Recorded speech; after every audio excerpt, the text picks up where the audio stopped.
పండుగలు చేయడమా, చేతులు బిగించి పైకి లేపడాలి. అట్లా ప్రజలకిచ్చిన వాగ్దానాలు అమలు చేయకుండా పండుగలు చేయడమా.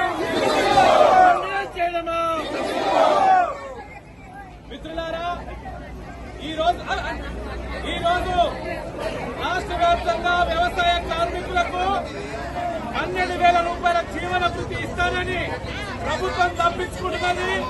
100 రోజులలో ఇస్తానని 300 రోజులైనా కూడా ఇవ్వడం లేదు. ఇందిరమ్మ ఇల్లు కట్టిస్తామని చెప్పి మాట తప్పి ఇప్పటి కూడా కట్టియలేదు. డబుల్ బెడ్రూమ్ ఇల్లుకు సంబంధించినటువంటిది ఎవరికి ఇవ్వడం లేదు. రేషన్ కార్డు ఇవ్వడం లేదు. సరిగ్గా రుణమాఫీ కూడా సరిగ్గా ఇవ్వడం లేదు. ఈ సమస్యలన్నీ పరిష్కారం చేయడానికి ఈ రోజు రాష్ట్ర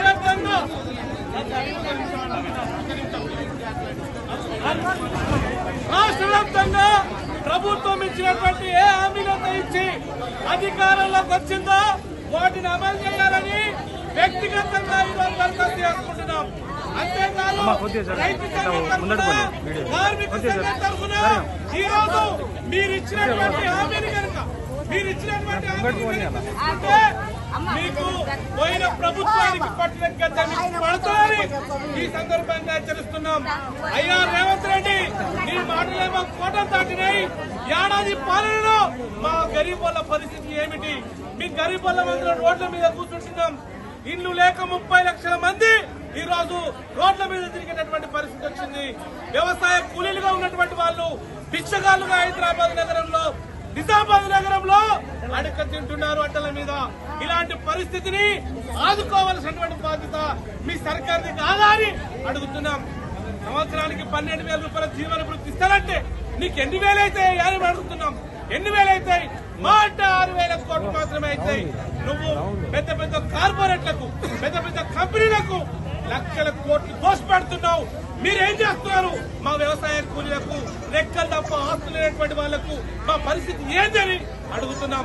అందుకని ఈ రోజు జరుగుతున్నటువంటి ఈ ధర్నాలో ఈ రోజు ఉన్నటువంటి వ్యవసాయ కూలీలు, రైతులుగా ఉన్నటువంటి దరఖాస్తుల్ని పరిశీలించి గుట్ట దాఖలు చేయకుండా 9వ తారీఖు జరిగేటటువంటి అసెంబ్లీలో మా కూలీల గురించి మాట్లాడాలా, మా రైతుల గురించి మాట్లాడాలా, ఇక్కడ కూర్చున్న అమల గురించి మాట్లాడాలా.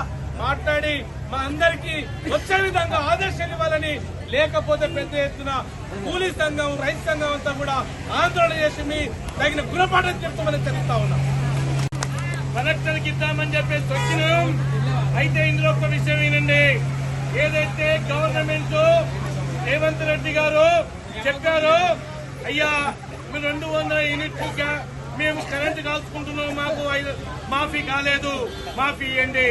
అట్లాగే మాకు రేషన్ కార్డు బీఆర్ఎస్ ఇవ్వలేదు, నువ్వు ఇస్తానన్నావు, ఇప్పటికి ఏడాదైంది, మాకు రేషన్ కార్డు ఇవ్వాలని చెప్పి అడుగుతా ఉన్నాం. 57 ఏళ్లు పూర్తి చేసుకున్న వాళ్లకు 4,000 రూపాయలు పెన్షన్ ఇస్తా అని చెప్పినావు, ఇప్పటికి పైసా లేదు, అవి ఇవ్వని చెప్తా ఉన్నాం. రైతు భరోసా ఎక్కడైనా 15,000 రూపాయలు ఇస్తానని చెప్పావు, ఇప్పటికి గతి లేదు, వెంటనే 15,000 రూపాయలు ఇవ్వాలని చెప్పేసి అడుగుతా ఉన్నాం. ఎందుకంటే సోన్పడ గ్రామంలో దాదాపు 20 సంవత్సరాలుగా వాళ్ళు పట్టాలుండి ఉన్నా గానీ మాకు జాగాలో కట్టుకోవడానికి పైసలు ఇస్తలేరు, కట్టుకోవడానికి ముందుకు రానియట్లేదు, పోలీసులతో బెదిరిస్తా ఉన్నారు. సోన్పడ గ్రామ అక్కలందరూ కూడా చాలా మంది వచ్చారు బండి వేసుకుని. అందుకని మేము చెప్తా ఉన్నాం, ఏదైతే రేవంత్ రెడ్డి గారు నీవు 7వ గ్యారంటీ 6 గ్యారంటీలు అయిపోయినాయి, 7వ గ్యారంటీ ప్రజాస్వామ్యం ఉన్నాం. సోమవారం రోజు వ్యక్తిగతంగా దరఖాస్తులు తెచ్చి కలెక్టర్ గారికి ఇస్తానంటే ఎవరికి పోయేది లేదు, 5గురే పోవాలి, 8 మందే పోవాలి అని ఆంక్షలు పెట్టడం 7వ గ్యారెంటీ అని అడుగుతా ఉన్నాం. ఏది నీ ప్రజాస్వామ్యం? ఇవాళ నీ గెలవడానికి అనుమతి ఇవ్వమంటే ఇయ్యరు, ఏది నీ ప్రజాస్వామ్యం అని అడుగుతా ఉన్నాం. అందుకని అసలు మనం ఏదైతే పెన్షన్ గురించి, గ్యాస్ సిలిండర్ గురించి, అట్లాగే రేషన్ కార్డు గురించి, ఇందిరమ్మ ఇళ్ల గురించి మనం వచ్చినాము అందరం కలిసి. ఈ రోజు కాకపోతే మళ్ళా పెద్ద ఎత్తున మనం ముందుకు పోయి చేసుకుందాం. రైతు సంఘాల నాయకులు, వ్యవసాయ కార్మిక సంఘాల నాయకులు మీరు వెంటనే ఆ దరఖాస్తు తీసుకోవాల్సిందిగా విజ్ఞప్తి చేస్తా ఉన్నాం.